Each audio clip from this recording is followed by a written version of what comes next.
Hey, Sam. Woo! Hey, Bev. That opened a lot faster than I thought it would, and it just kind of sprayed me in the face a little bit. I was going to make some sort of weird joke about being sprayed in the face.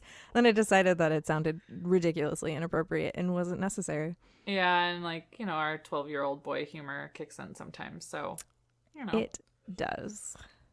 But what you drinking over there? So I am drinking from the Oscar Blues Brewery, Guns N' Roses, or excuse Ooh. me, Guns N' Rose. Which is a rosé ale with hibiscus and prickly pear. That sounds delicious. And I have been Yes. to Oscar Blues. Oh, It's in really? Colorado, right? Yeah, it's kind of confusing because it says Colorado. It also says North Carolina and Texas, so they must be a little all over the place. Yep. They have another brewery in Asheville. Asheville is like the second Fort Collins, Colorado. Oh, okay. Yeah. Okay. But it says it's crisp AF. And I just really appreciated that. I get this from that beer store where I got a lot of your beers from when I visited. Or I mean, like the ones I brought you. Yeah. And I am drinking it out of our Ward Off the Dicks with All the Positive Vibes camping mug. So that is fun. The best camping mug ever. Yes. So what are you drinking over there? I was just pouring it into my glass. I poured it a little more aggressively than I meant to. I must really need it. Yes, you probably do. This is a lavender lemon mead spritzer. Oh my gosh, that sounds fancy. Yeah, and I'm trying to see like if it has like a brewery or anything on it.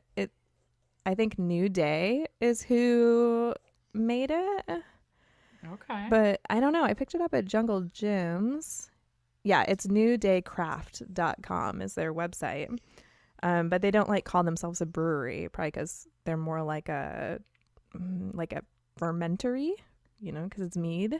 Oh, okay. That makes sense. Yeah. And I picked this out because it's turning out to be a hotter day than I thought it was going to. Like when I dressed this morning, I dressed in all these layers because it was in the 40s and I knew I was going to be outside doing garden stuff. Yeah, I've like stripped all of that down. Now I'm in shorts and a tank top. Ugh, I envy you. It's like only 50 degrees here today, and I'm just like, this is ugh. That's a little chilly for May. Yeah. It's not super hot here. It's only like 60s, but because I've been cutting grass out of the ground, like I've been really working hard, so I'm a little hot. I'm a little sweaty. I'm like, I need something to cool off while we record. So yeah, so I thought that sounded refreshing. This is just your dehydration break. Yep. Oh, and it's delicious. I mean, I love mead already as it is. Mead's like a honey wine.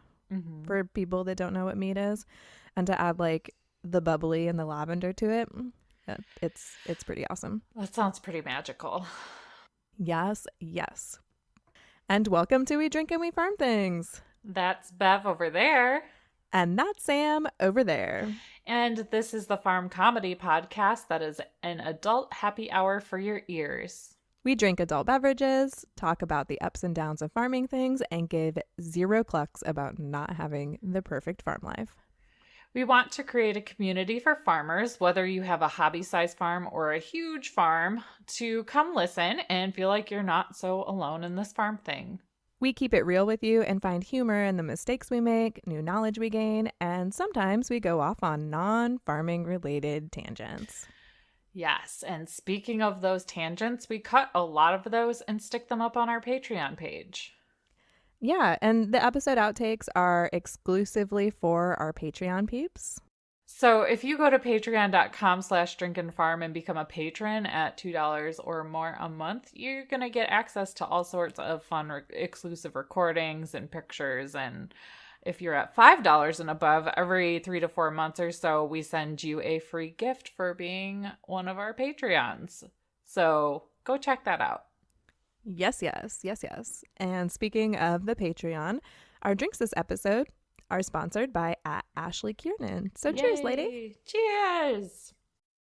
Okay, so we don't have any corrections this week yet, but we do have some follow-up. Yay. Follow up.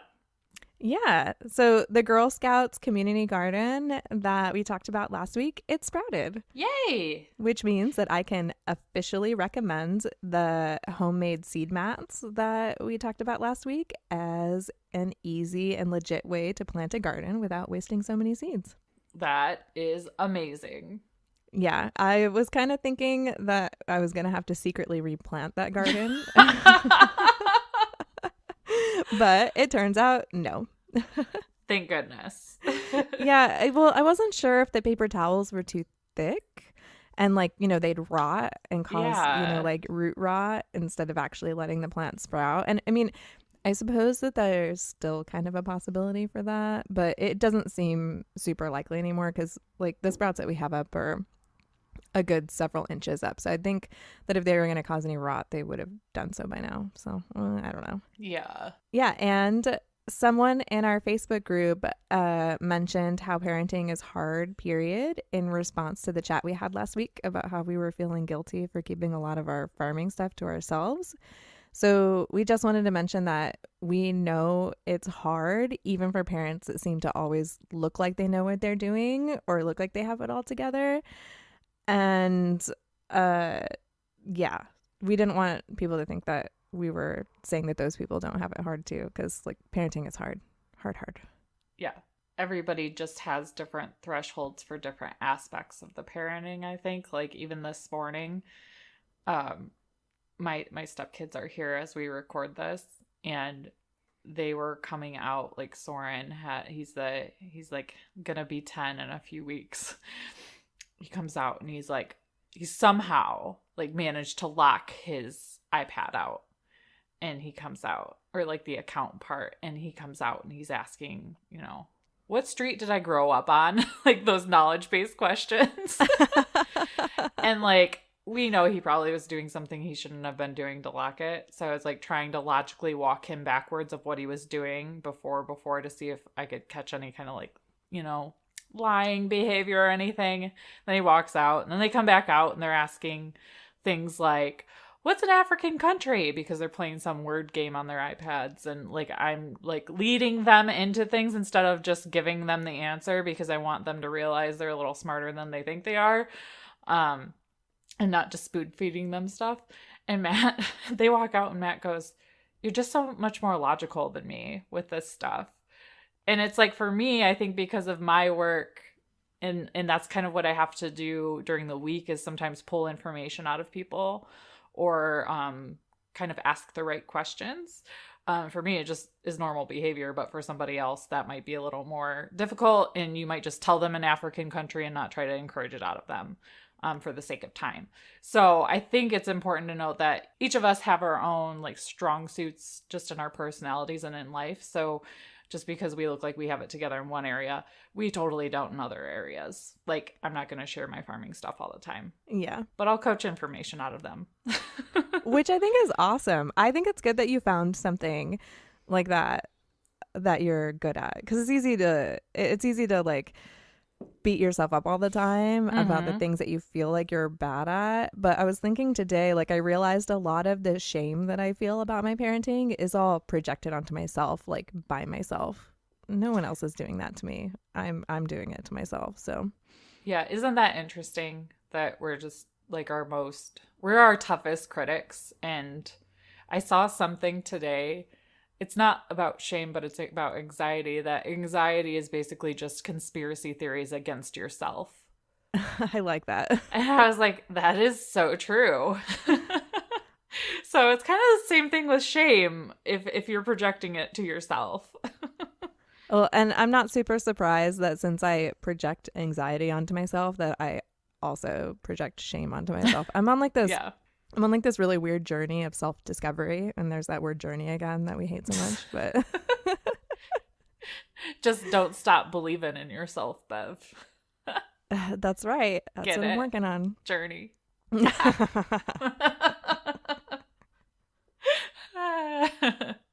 So we got our May Henny Roo boxes in. Yeah. Oh my gosh. I was so excited when this thing finally showed up. I feel like we've been waiting for this one for a while because we knew there was like booze related stuff coming. Yeah, when it came, I actually ripped it open right away Oh, because I was so excited for the bottle opener. And I realized I meant to pick out a beer that I could open with the bottle opener this episode, and I totally forgot about that part. yeah. Well, I I have a bottle opener on my desk where I record just in case I need it. So I might have to like switch those out now. Oh, that's a good plan. So I have the more farming related one. The other one's like a shark bottle opener. So I mean, sharks are cool too. My yeah. podcast corner always has a bottle opener on it also. Oh, see. Hmm. We're so prepared. We're like We Boy are. Scouts or Girl Scouts. So, okay. Obviously, I think we can say that our favorite thing is that bottle opener for obvious reasons because it's perfect for drinking and farming. Yes. Um, and then also I haven't put them in my car yet, because I still want to take a picture of everything for the box. Yeah. But those car cup holder coaster thingies are super cute too, like way cuter in person, and I can't wait to put those in my car. Yeah, I can't wait to put it in my car also. My car's not here. Oh And I wasn't no. going to put them in my husband's truck because they're mine. Yeah. So they're still sitting in their package. Yes, mine too. And I showed them to my husband, and he didn't seem as excited as like I was about it, but good. Then he won't steal them. Yeah, I mean, now you're going to have a chicken themed license plate and chicken themed coasters. Oh, that's true. Oh, Do you have any chicken stickers on your car? I don't. I don't. No. Well, I had to you think should at about least it. put a podcast sticker on your car. I've got one I on should mine. do that now that we have one that doesn't have like drinking paraphernalia on it. Well, I guess it kind of does, but it's not as obvious. I mean, it's so small. Like, you'd have to have laser eyes to see that that's a wine glass and a beer can on the top of the chicken. Yeah, I'm with you. I don't put drinking related paraphernalia on the outside of my car just because I don't need to be targeted for tickets. Yeah. Yeah. And my lease is going to be up in less than a year, so I might wait until the next one to put my Drink and Farm sticker on it. Oh, good point. Good point. So, I mean, I can also make as many as I want because I have all this stuff here, but. Unlimited Drink and Farm stickers. Woo! But back to our Henny and Roo box. Yeah. See, tangents. We're leaving that one in though because it's fun. Yes. So some of the other things that we got were some dried Kelsey worms, which I was happy to see that it was noted that these are grown in the US. So Woohoo. yay for that. And we also got a package of dry cider vinegar. I like to keep these inside my first aid kit so that if I run into a situation where I feel like the apple cider vinegar will help, I have it on hand even if I've run out in the kitchen. Yes. Agreed. And just to remind everyone, you don't want to use that in metal containers, plastic only. Yes. Because if you're in an emergency-ish situation, you might not think through that. So that's an important thing that you'll want to remember. One of the other things we got was a vanilla fly repellent because apparently pests hate the smell of vanilla. So who doesn't love a safe way to keep flies out of the coop? And have you smelled some of those bug repellent things before? Oh my God, they smell like death. Yeah, And it's they're not really disgusting. repelling. It's like, I guess, attracting. So they go into the little tube. So it's got to yeah. smell like garbage a little bit. So at least this one, like, I could easily hang this in one of my smaller coops. And I know it's not going to be overwhelming to the hens in there. Yeah, and this item is actually a repeat item from sometime last year, but I remember when I got it last time, I hung it in the coop and I felt like it did help, and it actually did make it smell kind of pleasant in there. So I'll be hanging this up again in there until it runs out of smell. Maybe I need to get like a dozen of those and make a huge panel for Cluckingham Palace, or just hang them like throughout because it's so big in there. Like bunting, you could have a bunting of them. Yes. There we That go. would be fun. One of the other things we got was Espama odor control, which is perfect for the weather warm up. It's getting real hot outside in some places. Obviously not Michigan right now, but I think we've gotten that or something similar before as well. And for my smaller coops where I'm doing my little breeding experimentations, that stuff kicks butt because it just comes in a little package. It's easy to use and it kind of prolongs the life of the litter that I have in there. So I really like that stuff. Yeah, I like that stuff too. I use it under the roost bars whenever Ooh, I get that's a some good in idea. because it helps me from having to clean the coop quite as often. I mean, not to be Mm. like gross or anything, but sometimes I like to be lazy. Yeah, or if it's like in the middle of the week and you're noticing it's funky and you can't get to it till the weekend, like it just extends it and makes it more pleasant for your flock and for you until you can get to it. Yes, yes, yes. That's much better than what I said. See, I'm not lazy. I'm just You're a busy human being. too busy. No. Busy editing our podcast. Ah. And we also got a mealworm pie, which is a great source of fat and protein. It's kind of like a suet block for your chickens. Yeah. Yeah.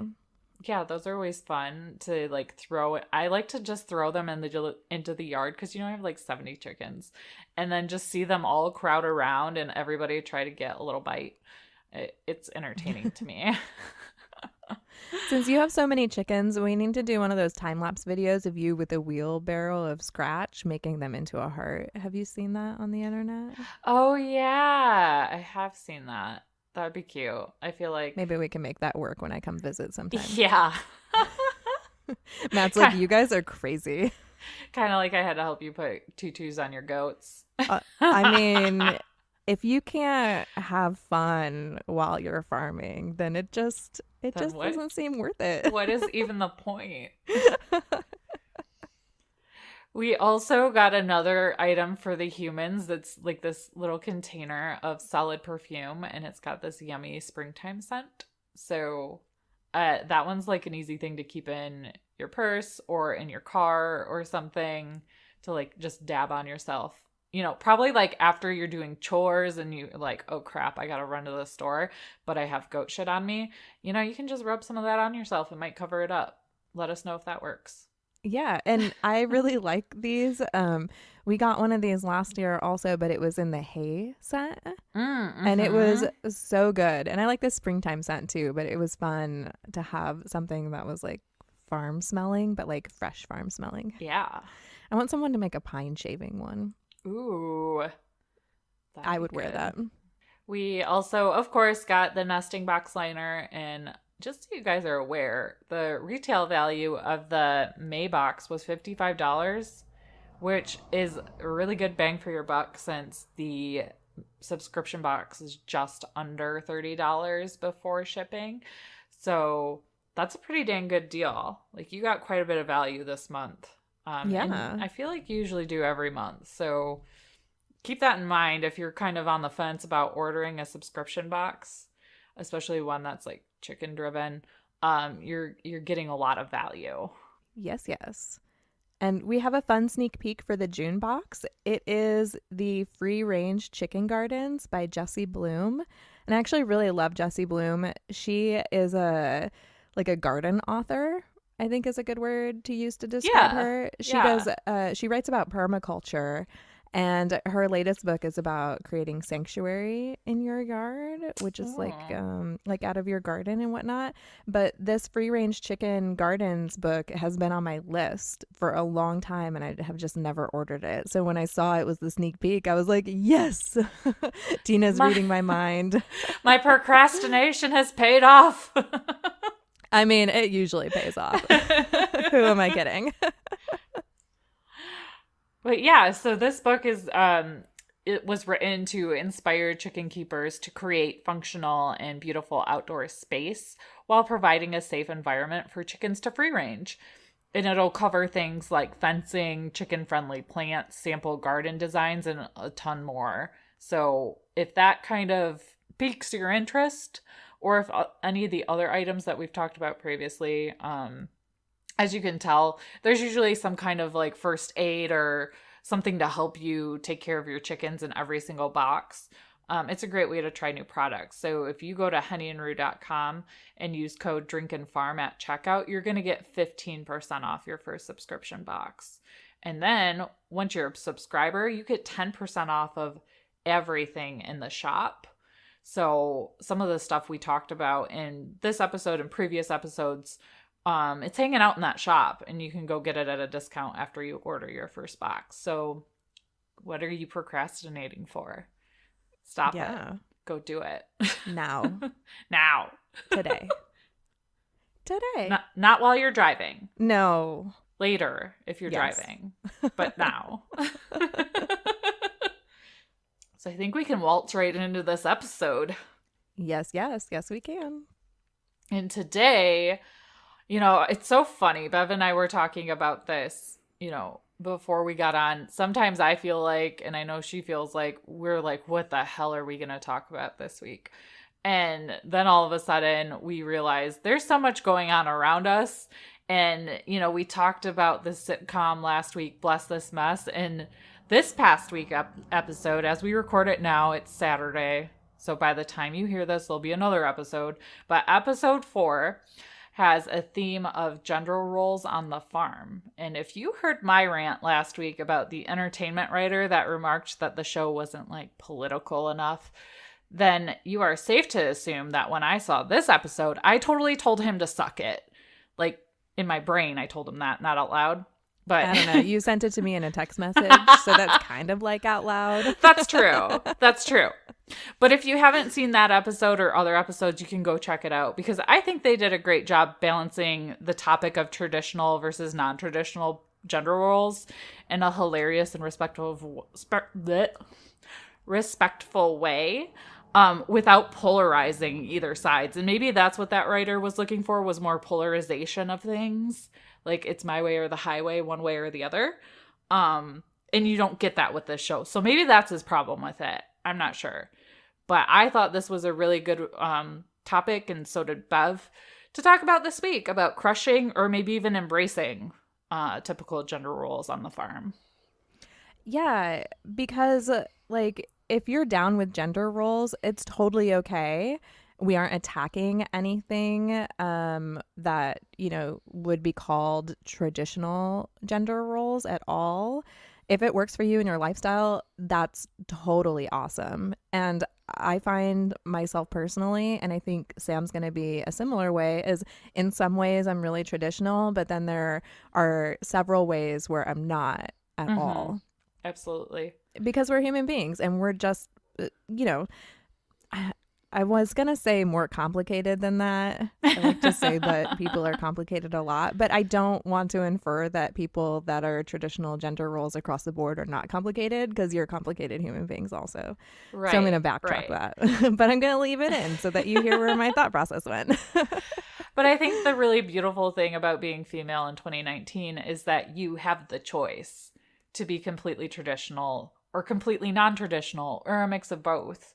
I think that is really important to point out, that you have that choice. You're not pigeonholed one way or another. At least I don't feel like I am. Maybe there are people in certain situations that feel like they're influenced to be more traditional or even non-traditional, because if they're not, they'll be looked down upon. But I feel lucky that I can be free to figure out what I want to do and how I want to do it. And nobody's really going to stop me.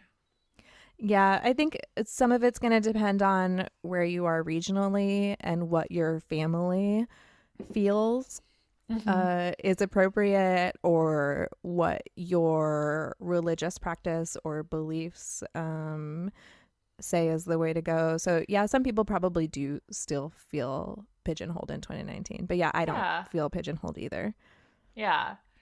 So we wanted to talk today about our own experiences on our little farms and feeling empowered to try things that may at one time have been considered maybe man's work, or maybe if you're a guy listening, maybe you're not feeling super empowered to do what would be considered women's work, even though it's something you enjoy.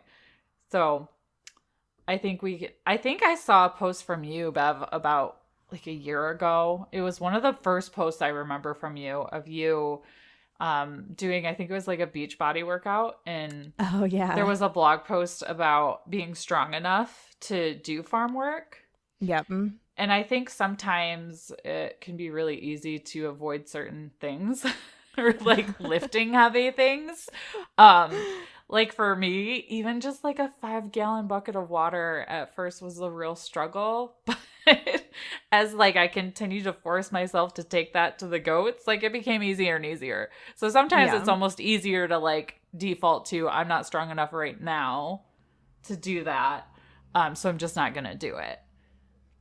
Yeah, I remember when we first got here, I struggled a lot with all of the stuff that needed to be done around here. I kept injuring myself over and over again because I was doing things that were too heavy or like I didn't have the core strength, I didn't have the leg strength. And so what I did myself was I decided to join a workout program so that I could get stronger. Hmm. And it turned out that I mean, I hate to say that all of it was for nothing, but sometimes I kind of feel that way. Shortly after I actually got strong enough to like fling a 40-pound feed bag over my shoulder or like huck around a bale of straw, we got into that really bad car accident. So Oh. yeah, so I am like back to that point where I can't really lift things anymore or do like some of that heavy stuff. So I really do rely on people around here to help me. But Hmm. I have also figured out how to work around that limitation Hmm. because even, gosh, it's been almost a year and 2 months since that accident, or maybe it's like a year and a month. It almost doesn't matter. It's over a year. I'm still struggling with it. Mm. So yeah, I'm using our tools efficiently to do things by myself because now I've had the time to figure that out. So I've gone from feeling not capable to feeling super capable to feeling super not capable again to figuring out how to just make it work with my limitation. Yeah. No, that's really interesting because I think too, as women, we have, different communication styles and different ways of thinking, which can actually be really good on the farm from a business or even just a planning perspective for your own hobby. Um, because we're super resourceful and we can figure out I can't physically do this and that's okay, but this is what I can do, or these are the things I can do to still accomplish that. And I'm not saying men can't do that. That's absolutely not what I'm saying. But when you think your stereotypical man is strong and maybe even a little stubborn, um, they might just continually like keep lifting the heavy things even if they are hurting. I know my husband does. I'll throw him under the bus a little bit. Because he's very stubborn and likes to lift heavy things. So yeah, I think it's great that you problem solved in a way that you can still do those things that might be considered man's work um, in your own way. And you pointed out another good point too. I think a lot of this farming thing too is relying on other people to help you, and it being okay to admit that you do need help. And that just because you're not doing it by yourself doesn't make you anything less than, asking for help, if that makes sense. Yeah, and I'm glad that you brought that up because I see a lot of self-sufficiency thrown around Mm-hmm. like as a Mm-hmm. word, and that's never been one of my goals because my goal was always wanting to connect with other people. I felt even though I was surrounded by people when I lived in the suburbs, I felt really alone Mm. there. Okay. So I would be in a crowded room and feel like the loneliest person on the planet. Mm. But here where I don't see as many people, I feel like I make a greater connection with them when I allow myself to be helped by them, or I go and get to help and contribute to something that they're working towards on their lands. Like I feel like that gives me a greater connection with people when we are able to rely on each other for stuff. Right. Plus, there's some Yeah. things I just don't like to do. Oh, absolutely. Yeah. And I think I agree. I see, you know, th- I don't want to say this in a way that it's going to come off like screw your self-sufficiency, because that's not it at all.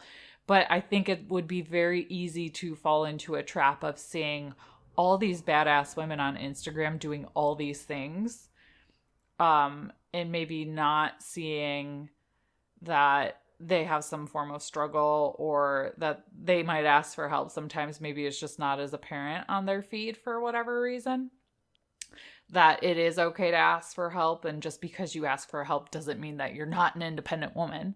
Like, I think asking for help is like a very powerful and shows a sign of like emotional strength too. Yeah.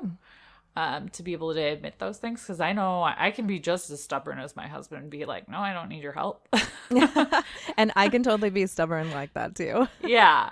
So I think like it's really easy to feel like you should be polarized one way or the other, and it really, in my mind, should be more of a balance between, yep, I can do this on my own, and no, maybe I need help with this, no matter what your gender is. I don't care what your gender is. Like, that applies to everyone. Well, and sometimes depending on what it is you're doing, it's way more fun when you're doing it with a group and you all have a beer in your hand. That is true. Unless there are like power tools involved, then I hope it's not like too many beers in your hand. Yeah, no.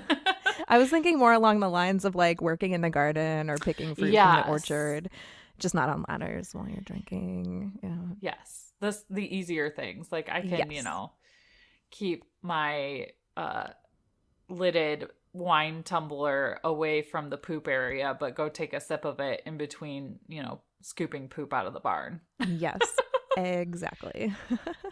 And one of the other things too, so my husband and I watched that episode of Bless This Mess together, and he looked at me and he said, I feel like you're a more capable person now that we have moved out to the farm. Mm-hmm. And I had to totally agree with him.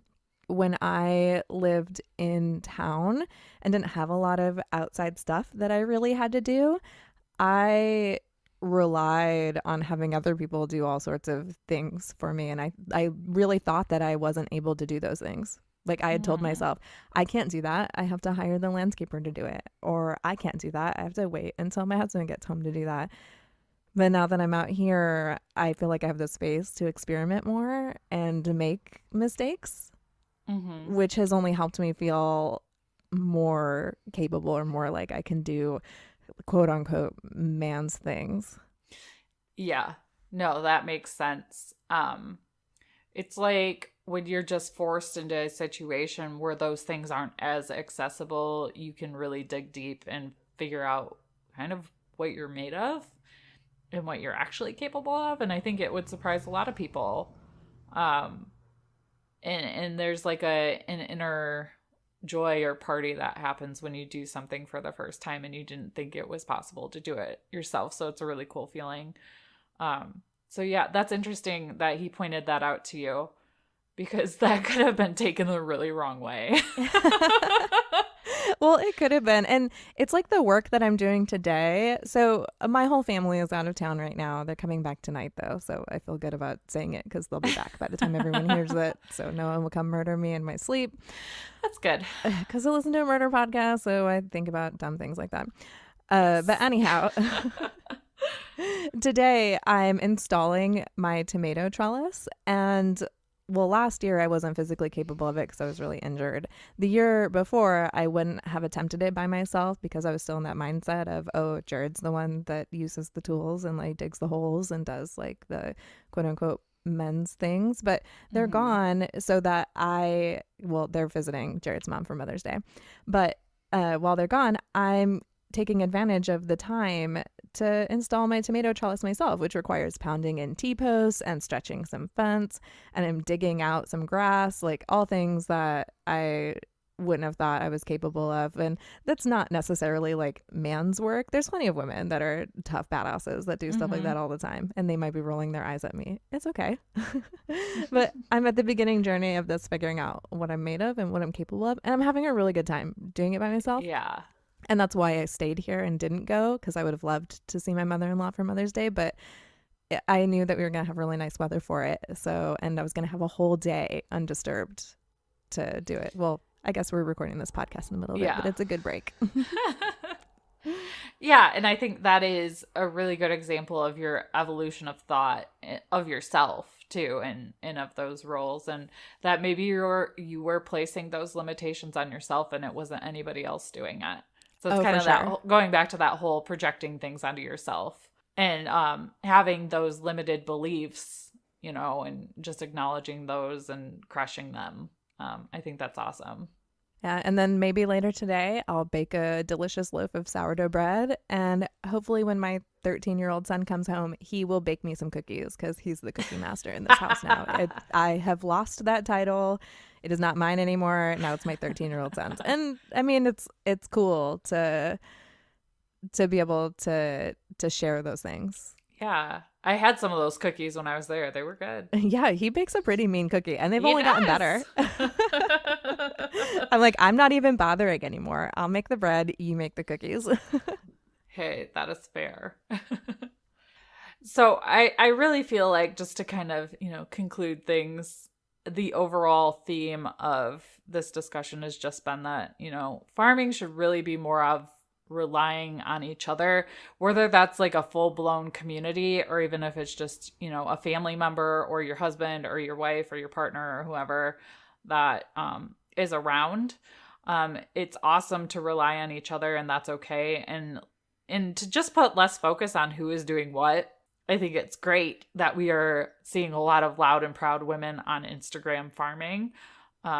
Because some people, I think I saw an article flying around on Instagram, some people are still like, why is a woman doing that? And it just boggles my mind that some people still think that way.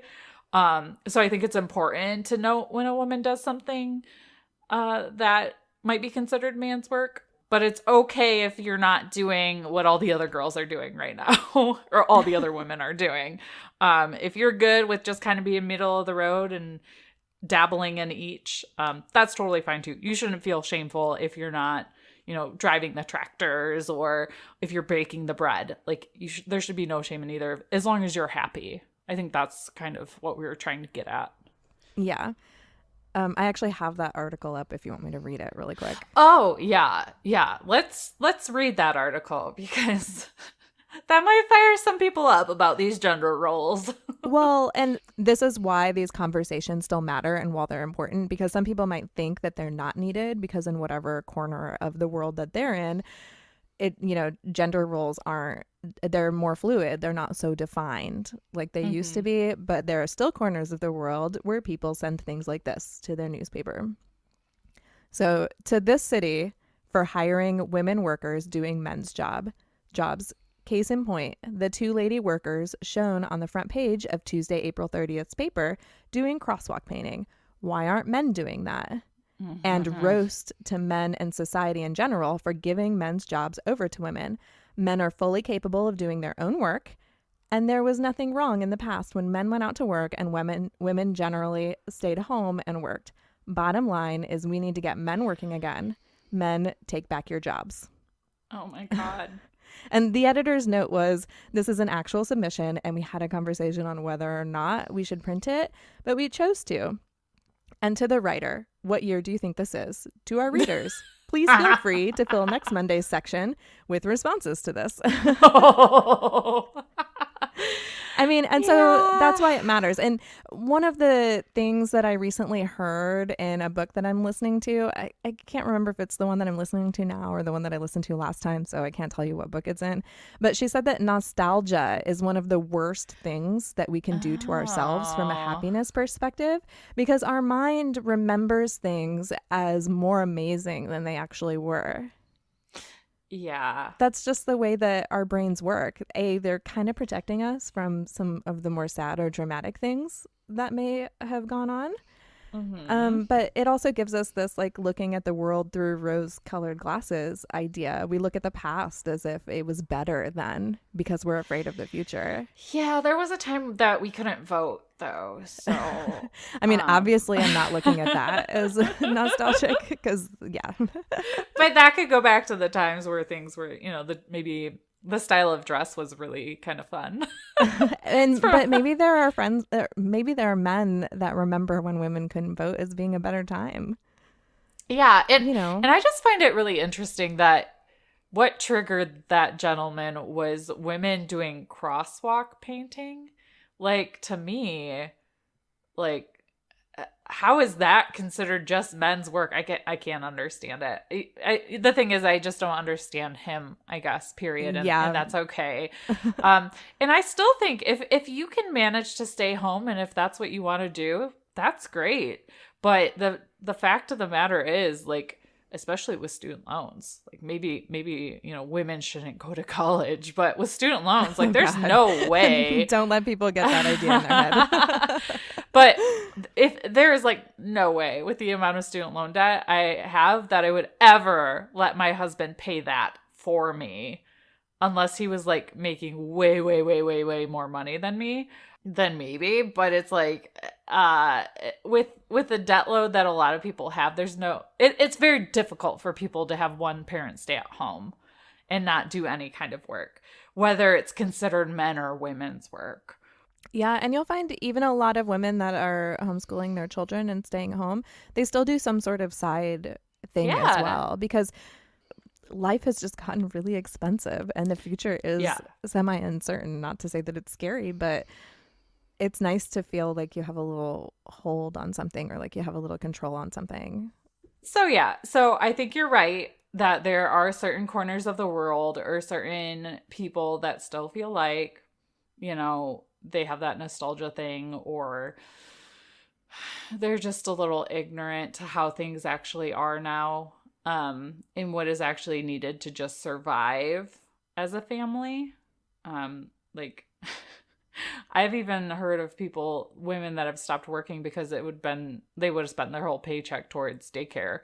Oh, yeah. So things are really expensive. I just think it is important to point out and have those conversations that women can do a lot of the things that men can do.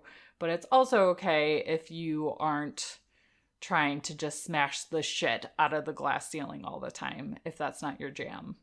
Because if it's not your jam, it's not going to be any fun. Yep, absolutely. Do the shit that makes your heart happy. Yes, and ward off the dicks with all the positive vibes. Amen to that. Grubblies from Grubbly Farms is the official choice of treat for our flocks. Grubblies are safer for your flock because they're oven-dried and grown in America. Grubblies have 50% more calcium than other chicken snacks, and this means it'll help your ladies have tougher eggshells. And they're packed with protein, which means healthier, shinier feathers. Now that's what I call a guilt-free snack. Also, did you know that you can buy your Grubblies in bulk and you can subscribe and save 10% off every time without needing to remember to log in and order? Oh, Yes. Lifesaver.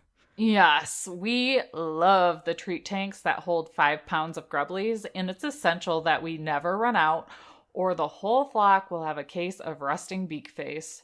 Keep your treat tanks full with a subscription. They always ship free, save you 10%, and you can skip a month or cancel at any time. So head over to grubblyfarms.com and use code FARM15 to save 15% off your first one-time order or the first month of your subscription.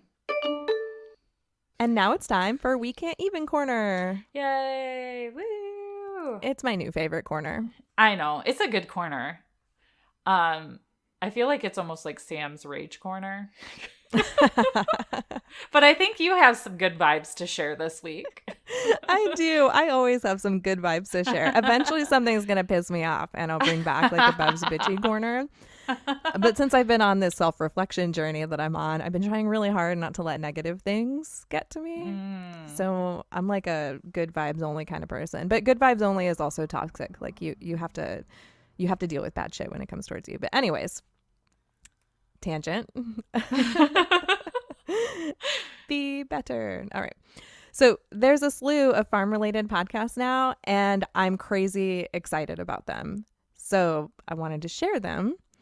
And recently I've started listening to the Rural Woman podcast, which is a podcast where it's Wild Rose Farmer on Instagram.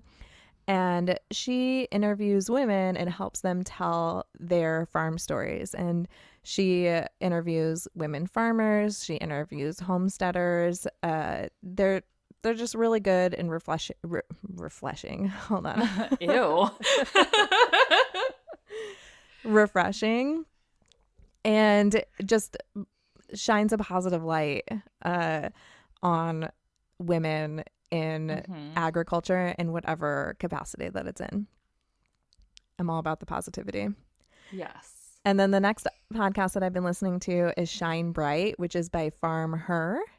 And the ladies that run Farm Her are interviewing women in ag and women who are ag advocates. And I legit cried during their first episode. Oh, crap. Yeah. The woman they interviewed, she talked about how she received some help when she needed it from a total stranger while she was traveling. Because she did like this interview a farmer in all 50 states. So she did like a whole year on the road, which sounds insane and really tough. But this woman did it. And she had a car accident and she needed some help like in the middle of nowhere in Nevada. And one of the things that she was doing as part of her research and interview was that she was always talking about just like how intrinsically good the farming community is and rural areas are. But by having that experience, she came to realize that there are good people everywhere. And it kind of reminded me of that first episode of Bless This Mess when all the neighbors, came out to fix the roof. Is that a spoiler? I mean, kind of, I guess. That's okay. I mean, I'm sorry. He had a surfboard up there. So if anybody thought he was going to fix it himself, like. Yeah. Fair enough, right? Yeah. And like the reason why it made me cry was that we've also had similar experiences here since we moved. We had people that were total strangers help us during our car accident when that happened over a year ago. And we've had neighbors that have helped us countless times when we've needed it, even though like they didn't owe us anything. Like they just did it because they wanted to and because they're good people. And it's easy to feel like an outsider when you enter into somewhere that's like quote unquote a small tight knit community. But chances are they don't see you as an outsider. Right. And I still feel like an outsider here, even though I've been here for, we're coming up on 2 years since we've been here. But like while I was at breakfast this morning alone, the server, which I know her, I see her all the time because I go in there all the time. It's the only place to get breakfast in my town. She asked me where my beautiful family was. And like, Aww. that made me feel like I belonged. So I was listening to that. And then my server asked me that. And then I listened to a podcast and I cried. And it's like, it's me that feels like an outsider, not anybody else that makes me feel that way. So right. Yeah, that's Shine Bright by Farm Her. Totally went on another tangent, but that's okay. This is the tangent episode. And another farm podcast that I started listening to was the N.E. Where podcast. And that's capital N, capital E, and a space. And then the word where. It's like Nebraska is what the N.E. stands for. Oh, yeah. Because at first I thought it was like Northeast. Oh. So thank you for clarifying that. Well, it's two ladies that are in Nebraska. And they drink while they're podcasting and talk about their rural farm lives. So I love it because I feel like the four of us could actually really be good friends. Oh, that would be fun. Like in real life and in like the podcast verse. And I love hearing about how they do things and how their rural lives are. There's some crossover and then there's some areas where it's so different. So it's really fun. And then the last podcast that I've been listening to is Jensen and Hole's The Murder Squad. Not farming related, but I'm obsessed with it. I think I was going to use the word fun, but it's not because it's about murder. Interesting. Interesting. That's a good word. Okay. Yeah. They talk about intriguing. There we go. They talk about unsolved crimes and ask for like the public's help in solving them. So it gets my brain going a little bit, which I love. Like so unsolved mysteries. Kind of like that. Yeah. Yeah. So what can't you get over this week? Well, before I get into the main thing, when I was doing some Googling this morning, I actually stumbled across another podcast too that's called Transfarmation. And it is a twice monthly podcast feature that talks about farming and navigating how they went through tough times. And I think one of the first episodes is how to not let the farm wreck your marriage. That's awesome.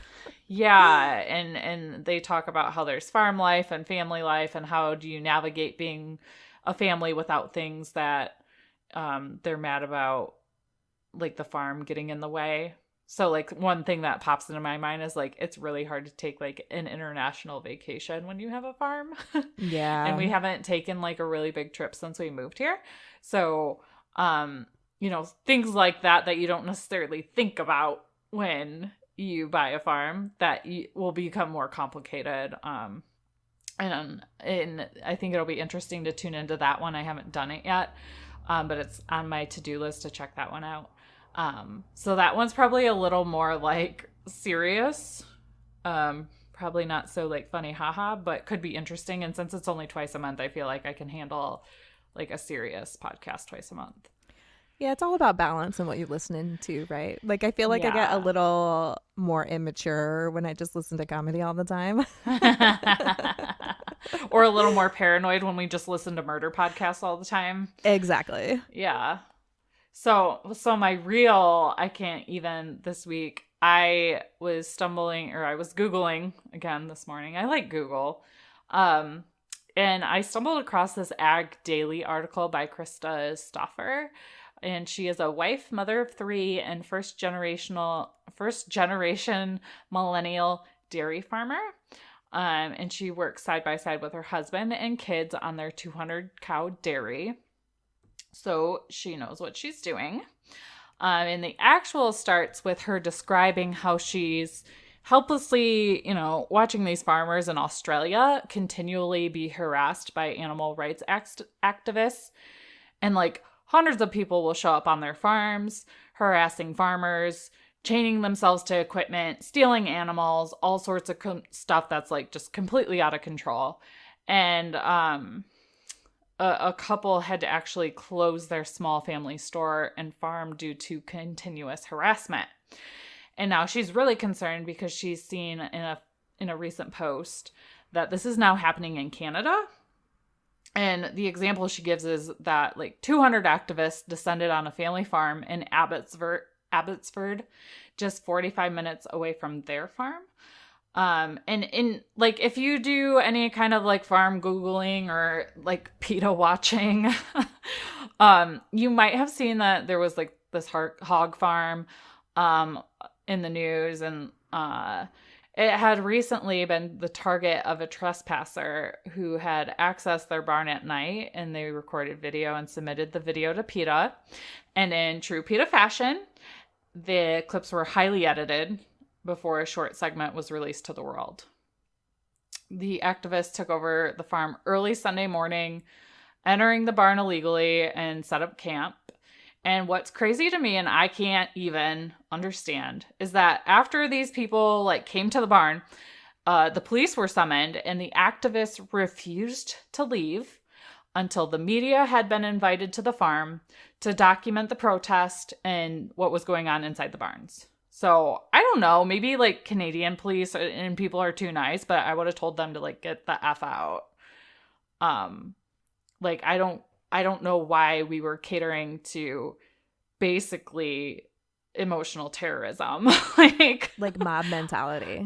Yeah, but the farmers and the law enforcement let them in, and the farmer led a media tour of his facility. And the farm's vet also made a special visit to inspect the animals.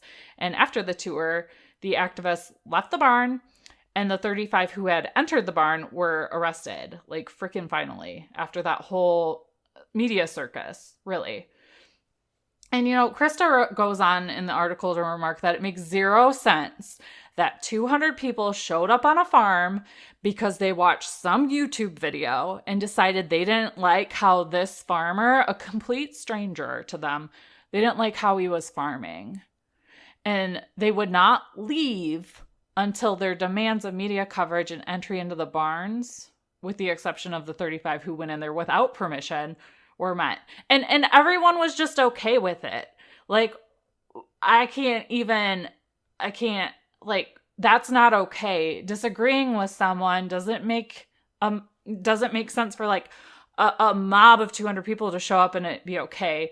When it's somebody's home in a place of business or a farm, it doesn't give them the right to do so just because they disagree with a quick YouTube video that PETA put out.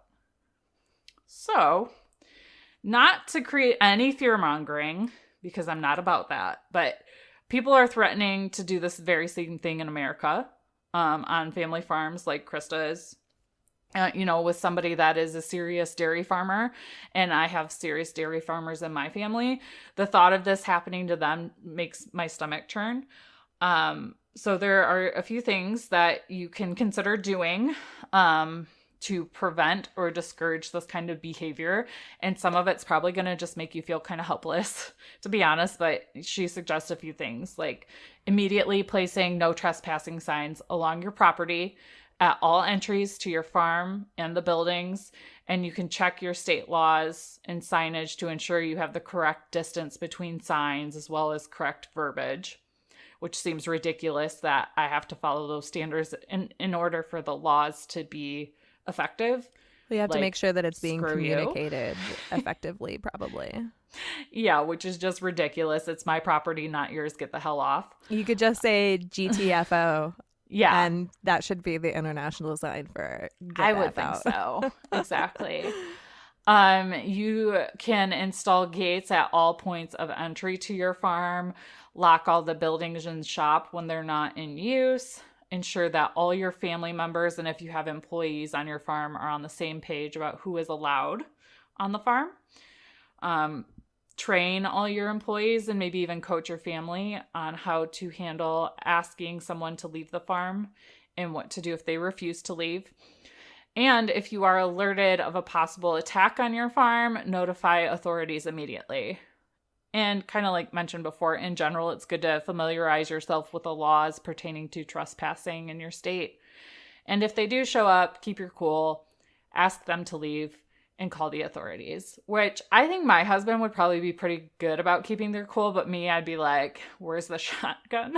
Because I have very much like fight or flight. And mine's like a mixture. Well, and it's easy to get overly emotional when you feel personally attacked.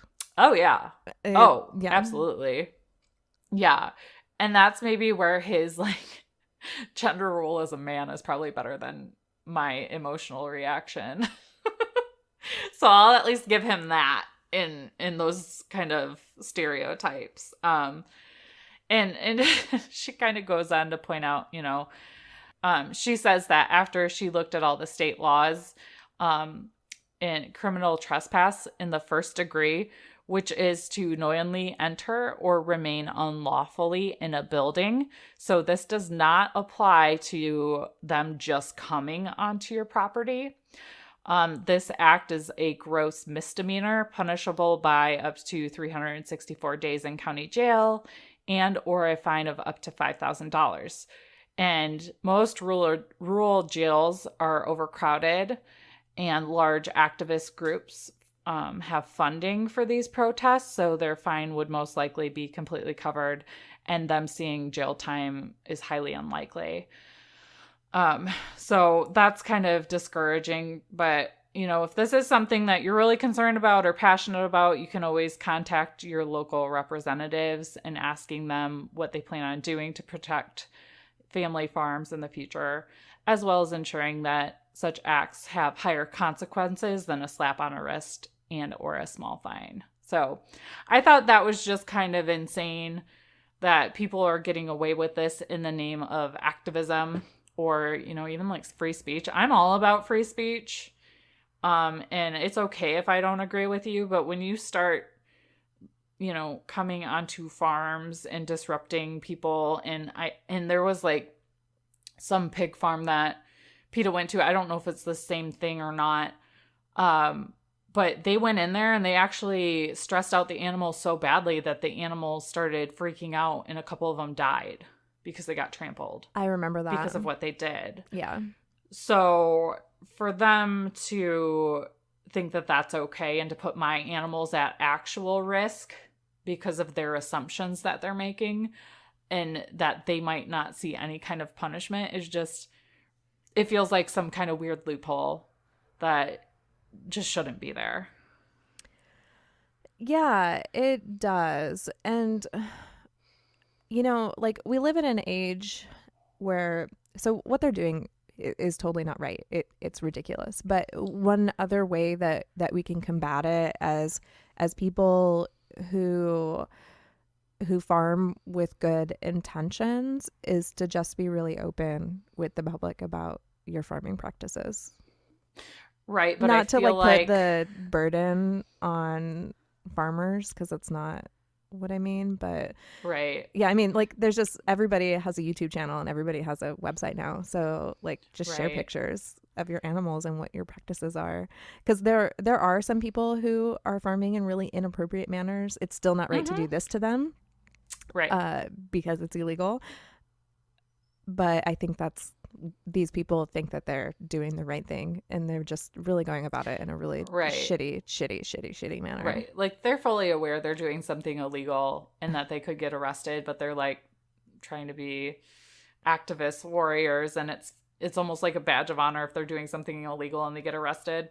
And to play like devil's advocate, I think, you know, a lot of us on Instagram do a good job of sharing, you know, how well our flocks or animals are treated. But when you have that level of ignorance, they're likely not to pay attention to that good stuff, because it goes against what their true beliefs are.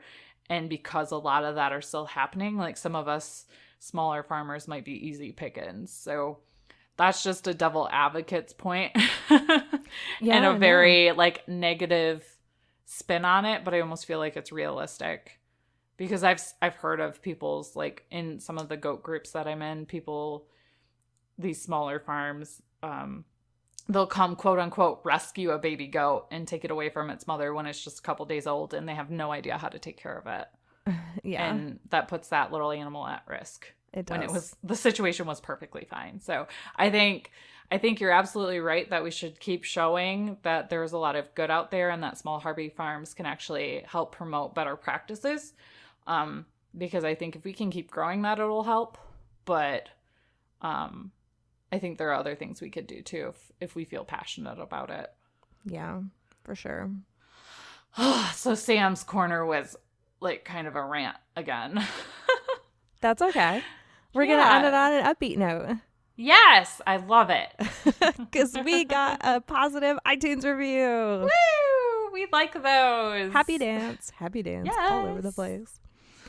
So this one is from Jackie W516, and she says 5 clucking stars. Aw. Absolutely love listening to this podcast.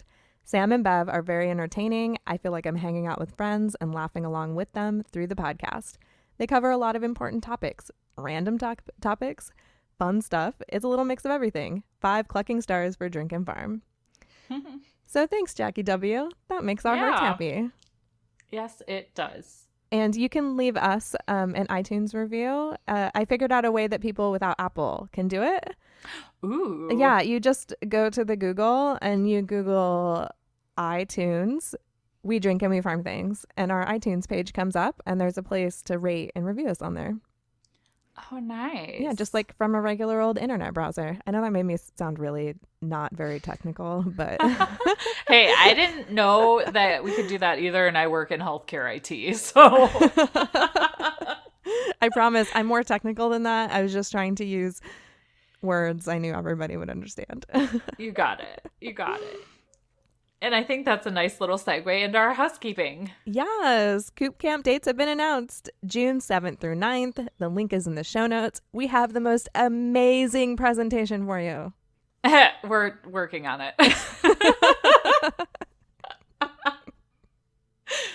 Okay. And make sure you take our survey. Give us anonymous feedback. That link is in the show notes. And you can join our Facebook group. It's over on Facebook. You look up We Drink and We Farm Things. Answer the questions. Oh my gosh, please answer the questions. We have like 3 people in purgatory right now because they didn't answer the questions. Well, and I've started messaging people when they don't answer the questions. Oh, you're so nice. I know, I am. I try so hard. So answer the questions. That's it. Yes. And we already told you how to review us. So if you really like us, if you download the episode when you listen and or hit that subscribe button, that actually helps us quite a bit too. So if you can just go do those things, we would be eternally grateful. And we sell merch. There will be a link to both shops in the show notes. And one of those merch things is the cup that Sam is drinking out of today. Yes. And we have a hashtag. Use hashtag #DrinkAndFarm on Instagram anytime you are drinking something you love and farming safely. No drinking and using heavy machinery or doing heavy lifting when you're like 3 beers in. Not recommended. But we do share them every Tuesday and Thursday, and we'll probably start posting more of them in our stories as a way to share this community with you. And you guys can meet each other and talk to each other and lean on each other as we're all doing this farming thing. And the last thing that we have is we have a YouTube channel now. Oh my gosh. And episode 1's up there now, isn't it? Episode 1 through 3. Oh my gosh. How is the audio on that? So I didn't listen to the other 2. The only reason why I had to listen to part of episode 1 is because I couldn't find it. Like, I lost the original, so I had to download it from our website. And I was really bummed about that because I was listening to it and I was like, shit, I need to fix the audio on that. So I was going to, but I can't find the original files. So episode 1 lives as it is now forevermore. Yes. And that's just the way it is. Apparently, I didn't know how to save things and make backups when we had episode 1. No, it's fine. And you know what? Our audio is much better now because of wonderful listeners like you that just keep coming back for more and keep supporting us in every little way that you can. And now we don't make your ears bleed, we hope. Yes. When we put out a new episode. So the reason why we made a YouTube channel is because some people do like to listen to podcasts on YouTube. And there's a couple of other things we're going to do with it. My husband's going to set up the GoPro just like facing out towards like the goat pasture and inside the what's it called? The coop, you know, the place where the chickens live. Yeah. And that video is going to run in the background while our podcasts are running for the newer how ones. Fun. Yeah, our old ones are just going to be the covers that I'm making really quick and throwing up there. But once he figures out how to set it up and get it to record for the right amount of time, we'll just start having random farm footage, which will be kind of fun because you can just like, I don't know, watch my goats play for an hour. And I get to come visit you and record your place for a few hours so that you can just like, I don't know, see what our farms look like. It'll be kind of fun. Yeah, watch Sam's goats just sit around and chew their cud for an hour. I mean, it sounds pretty meditative if you ask me. It does. But the other thing too is we're going to bring the GoPro to like Coop Camp and a couple of other things. So if we can figure out how to put together some videos, like I might record our presentation. Oh yeah. So that we can actually put a video of it up, because I was planning on releasing the audio because we'll be able to record it thanks to our Coop Camp sponsors, which is Henny Roo and First Saturday Lime and all of you awesome people on Patreon. We have the stuff that we need to actually record while we're there, but I thought it would be fun to actually put the video of it up because then you can see our faces and how we like move our hands and I don't know, see which one's Sam and which one's Bev. Yeah, if you don't follow us on Instagram, it's probably like you're making up pictures in your head of what we actually look like. And I'm sure we look nothing like what you think. Probably, yeah. So that's what the YouTube is for, but we'll eventually get all of the backlogged episodes up there. Eventually the new episodes will go up there. So if YouTube is your preferred way to listen, you'll have that eventually, I promise. Yes. But thanks for listening, guys. Yes, we hope you enjoyed this episode. That's what it's called. Yes. Yep, it is an episode. Yes. So drink, farm, and give zero clucks. Bye, guys. Bye.